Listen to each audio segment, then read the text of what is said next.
Math नहीं आती का क्या मतलब है? मैथ नहीं आती तो इसका मतलब पढ़ना है उसे, as simple as that. Math को दो भाग में डिवाइड कर दो, एक अर्थमेटिक और एक एडवांस, और एक तीसरे के लिए प्रैक्टिस।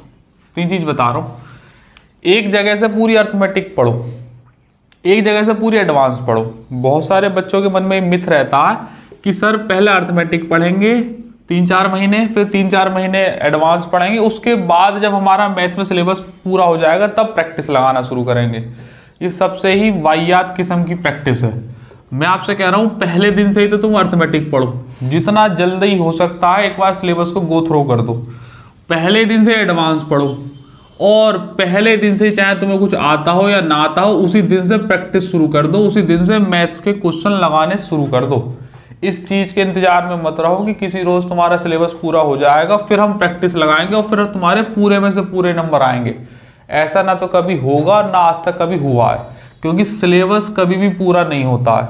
वो कितनी चीजें आपके सामने रख देगा, कितनी चीजें नई नई चीजें बना के रख देगा, लेकिन ये प्रैक्टिस ही है जो तुम्हारे लास्ट में काम आने वाली है।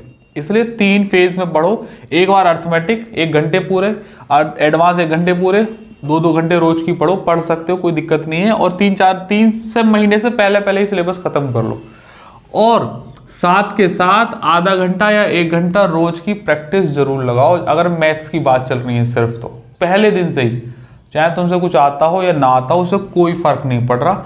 It will take some time to get momentum, लेकिन जब आपका 3 महीने के बाद पूरा सिलेबस खत्म होगा ना, तो आपको 50% से ज़्यादा चीज़ें आपको याद हो चुकी होंगी, आपको रट गई होंगी कि अच्छा इसके बाद ये आता है, इसके बाद ये आता है, इसके बाद ये आता है, और धीरे धीरे उसे फिर आप होन करते रहे ना, धीरे धीरे आ जाएगा। ऐसा कोई आफत वाली चीज़ नहीं है। अब तो वैसे भी एसएससी या किसी भी एक स्टेट का एग्जाम देख लो, मैथ्स का लेवल उन्होंने बहुत ज़्यादा डाउन कर दिया है, तो सारा का सारा खेल प्रैक्टिस पाके हो गया है। एक बार आप सारा सिलेबस पढ़ो और उसके बाद फिर सीधा प्रैक्टिस पाके कर लो, क्योंकि हर कोई जानता है, मान लीजिएगा 30 क्वेश्चन है या 25 क्वेश्चन है, इन्हें हर कोई कर लेगा, लेकिन बात वो है कि कौन बच्चा ऐसा है जो इन्हें 15 से 18 मिनट में कर लेगा। कर तो हर कोई लेगा, क्योंकि अब लेवल ही उन्होंने ऐसा कर दिया कि कोई बहुत ज़्यादा डिफरेंस छोड़ा नहीं है। तो टाइम डिफरेंस फिर आप क्रिएट कर सकते हैं अपनी तरफ से कि भाई 25 क्वेश्चन मैं 15 मिनट में करूं, कोई नॉर्मल बच्चा होगा वो 22-25 या आधा घंटा भी ले लेगा। बस ये एक स्ट्रेटेजी होनी चाहिए।